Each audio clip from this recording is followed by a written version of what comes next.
Yet more thoughts on Undiscovered. And I have been taking little notes and trying to organize my thoughts in this characteristic, scribbly, scary notebook, as you can see. And it sort of turned into something kind of coherent, I hope. In this game, there's magic, there's psionics, and there's miracles. Each one has 1,000 things to do at different levels of skill and stuff like that. And importantly, each one is resolved through a roll, which means that when you try to do it, you don't just pump points in through the resource and it happens, or cross off a resource and it happens. You have to roll. Now in the psionics and the miracles, that's all there is to it. Magic has a different effect that we'll talk about in a moment. But in all three cases, there's no description of the meaning of failure, fictionally speaking, which I'm not saying is distinctive to Undiscovered. That's quite common, actually, that it says, roll this to succeed, and there's not a word about what happens when it fails. What matters here is that in the skill list for Undiscovered, there is such detail. Every single skill has a very careful paragraph about the consequences of failure, which in my previous presentation I said, that's the key to understanding about when you should be rolling in the first place, when that kind of thing is happening or intended. Well, in this case, though, there's no such thing. And so it's really weird contrast. I mean, the mechanics for getting these things done is effectively identical. Their mechanics for improvement is effectively identical. They are the same game system. It's a very unified mechanic kind of system. So that's interesting. Okay. So we carry on and we notice that magic is different from the other two in that it has, it's not in terms of the results of failing a spell. That's the same, which is to say, dunno. But in terms of what could happen in the lead up to you completing a spell, the system has an initiative mechanic that every single round, what you're doing, you find out, how many little seconds it's going to take for you to have that happen. It's a somewhat more randomized version of Strike Rank in RuneQuest. And a little more round by round based. RuneQuest doesn't really have rounds. Well, in this case, if you are casting a spell, a magic use, and you know when you're going to be, say you're coming in on 10, which is probably pretty typical for a human character, casting a spell, but it can vary a lot too. So whenever it is, you're zipping off that spell. And then somebody jostles you. A disrupt is the game mechanic. Is its name. And the criteria for disruption are pretty understandable. Someone shoves you, you're knocked off your feet for some reason, an arrow strikes you or some other attack, anything basically that completely would throw you off your game while casting a spell. But it's not stated generally. There are very specific criteria. So far, so good. That's nice to know when you're disrupted.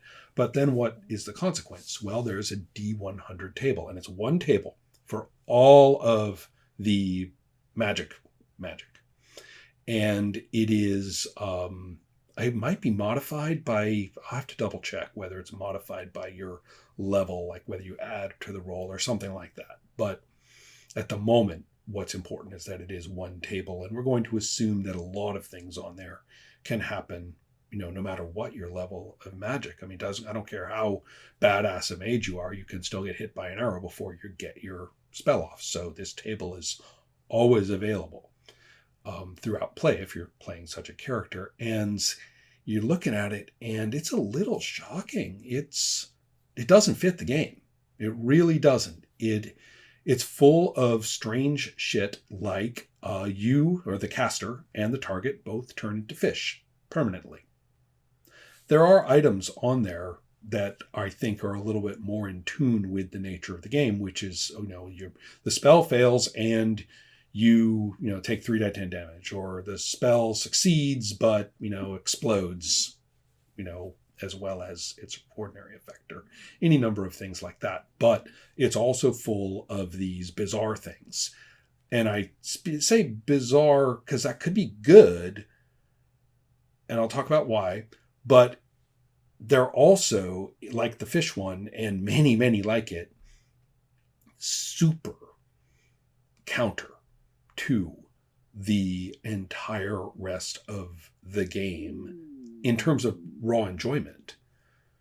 I mean, in other words, they're sort of they counter the enjoyment of what the rest of the game is set up as doing. So let's start with the first point, which is that whimsical qualities are wonderful in fantasy.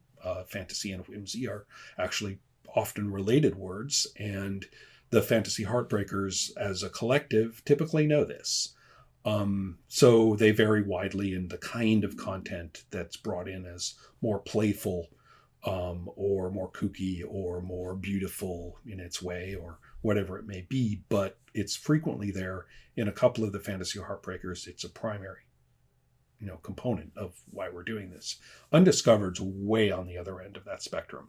Of all, I would even say of almost all role-playing games, Undiscovered is way at the far end of this is serious business.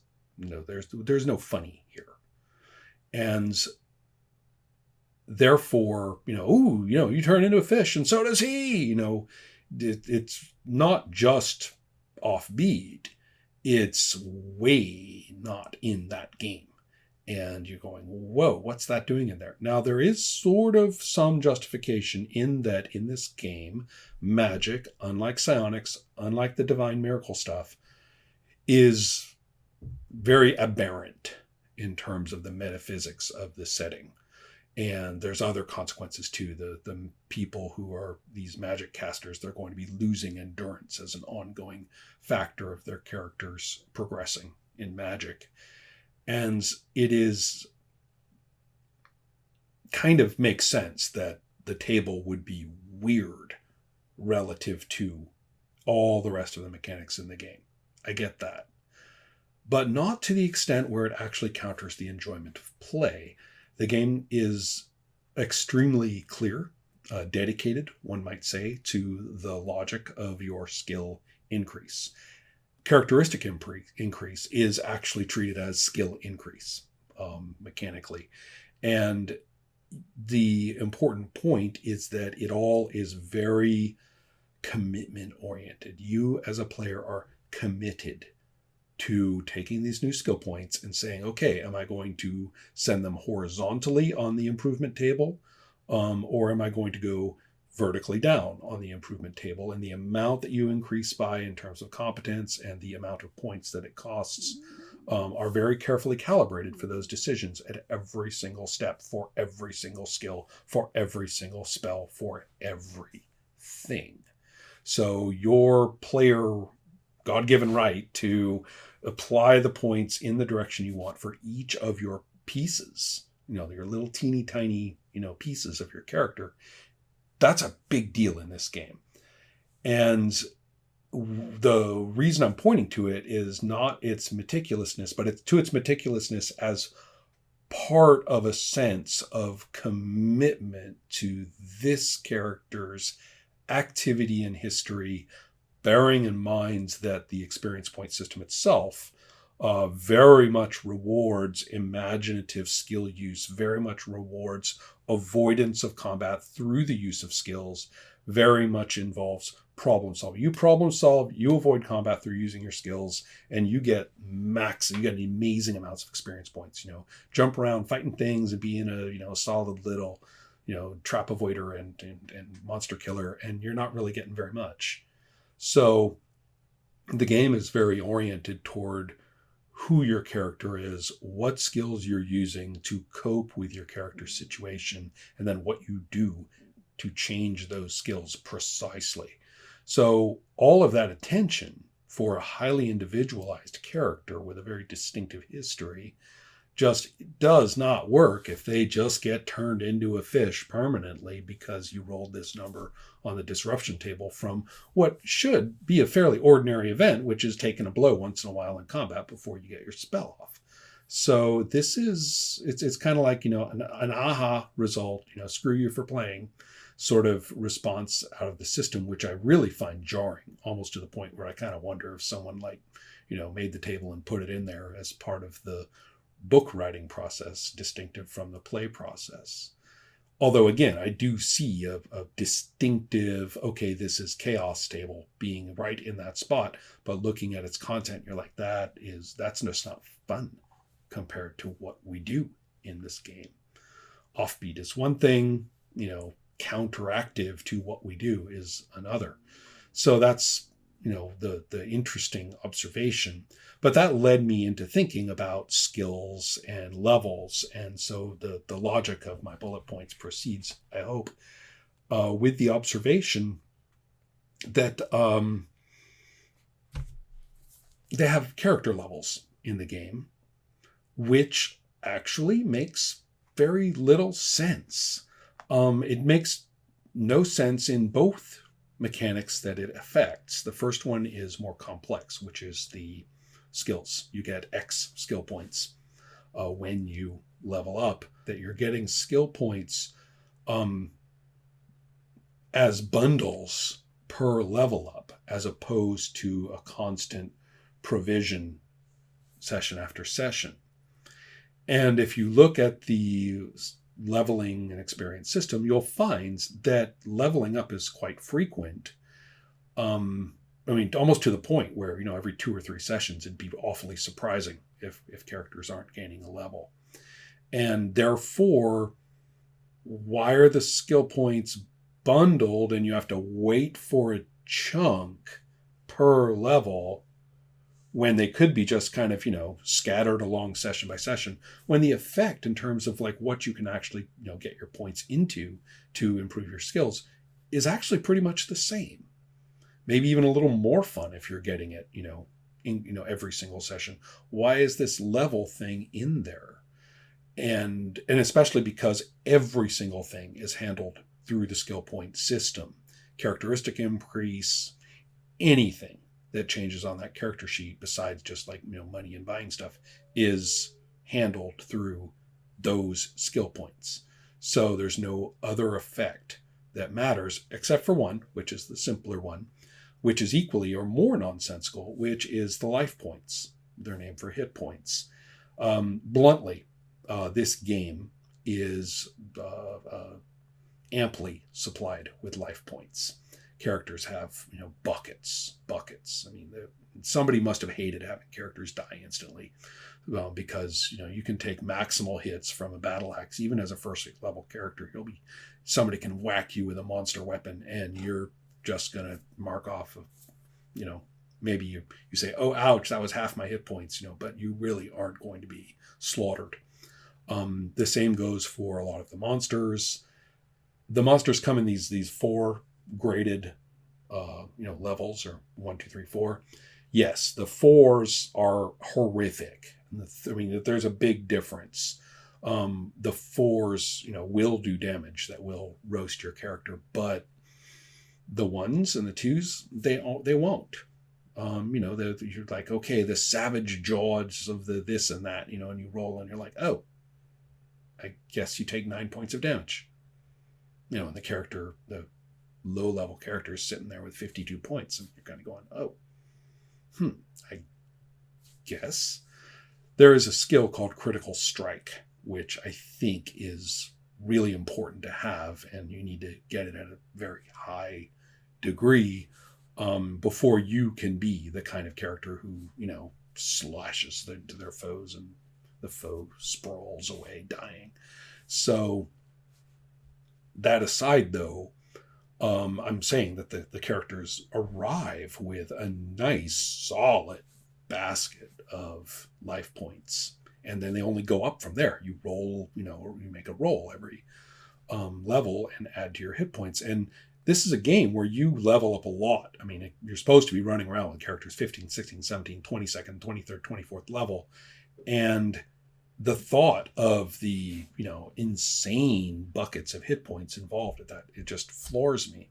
What on earth, is combat supposed to be about if we're all just dinking and drabbing away at these, monster piles of points? You look at the four, the top tier monsters, and they're the same. It's like, 800. You'll recognize these from other games where you have these insane number of hit points, and you're kind of going, wow, how is combat supposed to, do anything?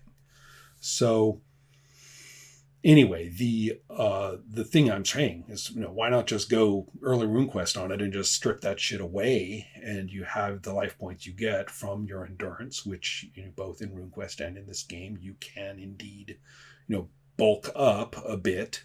So you have a bit more if you want, but really your life points really are just what they are. And you want to protect them, you get some you put up shells, and recoveries and stuff like that to beef that up. But your life points don't really go up. So it would work a lot better for the game. It would make a lot more sense, and a certain amount of the expansion that you see, in the monsters, just could equally just be erased with it. It's all one great big weird subroutine that doesn't really seem to be playing much role in what's going on. So that's one interesting point kind of about the levels, and to say really the main point though is why not just have skill points come in fairly routinely? Why don't you just have the rewards for the listed reasons for getting experience points, cut out the middleman of the experience points and the levels, and just have the skill points coming in. It really is unnecessary math. It's just a bunch of transformations, add 3 zeros and then drop 3 zeros, whatever. It's really not that big a deal. So this led me to think, all right, well, clearly there are aspects of these things which one can fairly speculate, even if we can't know, but we can fairly speculate are in there because they were thought to have to be in there. People won't like it if there's no levels, someone might say, or you just put in psionics because psionics are in, fantasy, and fantasy is in psionics. So, there you go. And is that really something that's, kind of tainting Undiscovered? I think it is. The leveling and the life points are particularly ill-suited. And I'm kind of looking at this and saying, well, right, this is a nice thing. Some of these games, you really could take some scissors, and cut out a pocket and just set it aside and look back and say, oh, look, better and cleaner game. And Undiscovered seems to be one of those, rather than one that, has all sorts of interesting assumptions and inspirations all kind of knotted up together into perhaps a bizarre, but also, inextricable and identifiable thing of its own. So looking at a couple of these other, what's sticking around in there that doesn't seem to be, and one of them is money. And the gaining of money, because the costs for things in Undiscovered are extremely mundane and very understandable. If you're going to track money in play, as they sort of assume you do, it's never even talked about. Never talked about lifestyle, daily costs, what to do with your money. None of that is in the game. They just have lists of what things cost. And similarly, there is no talk really of monsters having money. They talk a lot about how adventurers, well, no, not even a lot. They talk briefly about how adventurers are going to have piles of coins, and then they instantly get obsessed with, like, how are they going to carry it out of there? And so there's like a section on that. But it's weirdly isolated, this, well, why would they find piles of coins? There's no talk about seeking treasure through adventuring. There's no talk of all this wealth sitting out there and around in the setting itself. There's nothing in the enormous setting description that talks about that. So that to me seems like another thing that, everybody just knows that when you do fantasy role playing, that you kill a creature or you do a thing and you're going to get a huge pile of coins. And it's again, it just sticks right out. I mean, there's the game is a little light, to say the least, on what you do while adventuring. The characters are so naturalistic that they might as well just stay home and do their jobs in a lot of cases. And so that whole thing is very much a silent presence in the rules. And then you only know it's there because of these references to things which are auxiliary to it, like how do you carry, how many coins can you carry? So that's another, feature that seems to be there because it's supposed to be there, and either artificially inserted by some, outspoken member of the creative team, or was just there in the minds of the creators so that they knew when they wrote the book they were going to have to say that, without, again, any justification. I mean, there's things that have tons of justification in the setting material. The things they, if you don't mind me speculating again, that they care about. The things that are there as references to how and why we're playing, like, we need to get money, our characters need to get money, are sort of absent. You see, early RuneQuest is interesting in this regard because you do have an extremely coherent cycle of collecting money and scrolls that can help you train, and money can help you pay for training and paying off your debt. You start in debt. And so you're paying off your debt and you're paying for more training, and you also find scrolls and stuff that, sort of bypass that and get you more training. And you're improving in critical things like your power as you go. But in RuneQuest, there's some gradations of steps to kind of free yourself from, if you will, your McJob of hunting treasure. And instead, you now are an initiate of a temple. Now you have a social role.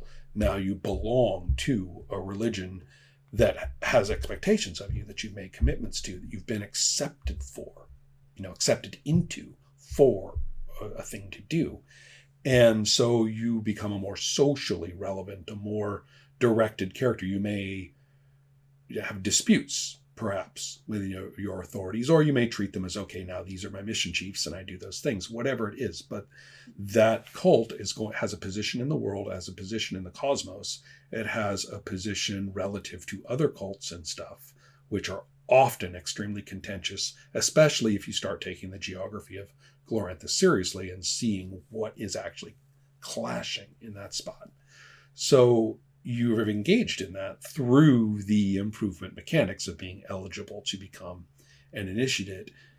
Once you hop up there, either to become an advanced shaman or a priest or a rune lord, then the whole idea of I run around collecting treasure so I can buy things and train is just out the window. That's just gone. Now we have a whole different system of life, death, achievement, power expenditure, consequence, and many other things. So what I'm saying is RuneQuest sort of has an understandable role and meaning and process for the business of how many, clacks, that's the RuneQuest term, how many clacks and how many other wheels and how many gems and whatever power crystals and so on that this particular creature has or was sitting on, or, is left over in from their previous meal or anything. So you can make sense of it. In Undiscovered, that's just blank, and it would be absent, perhaps blessedly absent, except then there are these here and there rather pointed specific references, and they're specific in a fashion that comes straight from D&D, which is, oh no, we got 5,000 gold pieces, that's great. Oh great, how are we going to get these out of the dungeon? And all of a sudden this is a fascinating problem for some reason. So these artifacts, if you will, of the other texts sort of like sit there and are strangely present. And Undiscovered has a few other things like that. One is the difficult, I mean, they've just barely enough to work with, just barely enough to work with in terms of movement during a confrontation of some kind, and its relevance to the initiative system, and its relevance to your ability to hit, and a number of other things. But it's there, but it's rather inadequate. It's barely enough to use, and you really have to spitball or extrapolate from it in order to cope with what does jumping down from that boulder mean in terms of your ability to get there before or after, this fellow's arrow aimed at the mage, gets loosed. And we all know, that this, your dude is at risk of turning into a fish. So, we need to know this shit. And the game really doesn't quite get there for a game, which again is phenomenally serious and meticulous about many other considerations of getting things done.